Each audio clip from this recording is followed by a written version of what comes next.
200 টাকা পকেটে ছিল দেখে আমাদের কাছে স্ট্রবেরি কেক অর্ডার করে একজন স্টুডেন্ট ভাইয়া, যে জীবনে স্ট্রবেরি কেক টেস্ট করেনি। ভাইয়া ঢাকার মেসে থাকে এবং তার পরিবার হচ্ছে গ্রামে থাকে। ভাইয়া যেদিন অফার শেষ হয়ে যায় তার পরের দিন হচ্ছে আমাদেরকে মেসেজ করে এবং মেসেজ করে রিকোয়েস্ট করে তাকে যেন আমরা এই 200 টাকার অফারটা দেই। একে তো মাত্র 200 টাকা, তার উপর হচ্ছে ভাইয়া কখনো স্ট্রবেরি কেক টেস্টই করে না। ভাইয়া নিজে কনফিউজ ছিল যে আসলে এই কেকটা কেমন হবে, কারণ সকলের মুখে শুনেছে কিন্তু ভাইয়া আসলে কখনোই টেস্ট করেনি। তারপর ভাবলাম একজন মানুষ যদি অফার ডেটের পরে নেয়, মাত্র একজনই তো নেবে, তাহলে নেক্সট সমস্যা নেই, একজন নিলে তার এমন আহামরি কোনো ক্ষতি হয়ে যাবে না।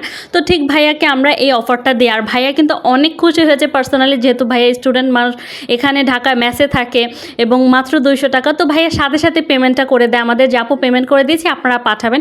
কিন্তু সময় নিয়ে একটু সমস্যা ছিল, যেহেতু ভাইয়া মেসে থাকে, সবসময় মেসে লোকজন থাকে না, তো ওই সময়টা মেনটেন করে আমাদেরকে পাঠাতে হয়েছিল। এবং আমরাও খুব সুন্দরভাবে সময় মেনটেন করে ডেলিভারি ম্যানকে দিয়ে ওইভাবে পাঠিয়েছে যেন ভাইয়া অ্যাটলিস্ট স্টুডেন্ট হিসেবে অর্ডার করেছে, সে যেন সুন্দর মতো কেকটা নিতে পারে। এবং ভাইয়া নিতেও পেরেছিল, এর জন্য ভাইয়া অনেক বেশি কৃতজ্ঞতা প্রকাশ করেছে যে আপু আমি ভালোভাবে নিতে পেরেছি। আলহামদুলিল্লাহ, এই 200 টাকার কেকের অফারটা দিয়ে আমি এত ভালোবাসা পাবো, এত রেসপন্স পাবো কখনোই চিন্তা করিনি।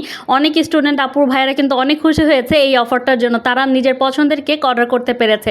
আবার অনেকেই কিন্তু দেরিতে পেয়েছেন, তারা কিন্তু অবশ্যই ক্ষমাস্বরূপ দৃষ্টিতে দেখবেন আমাদের ব্যাপারটা।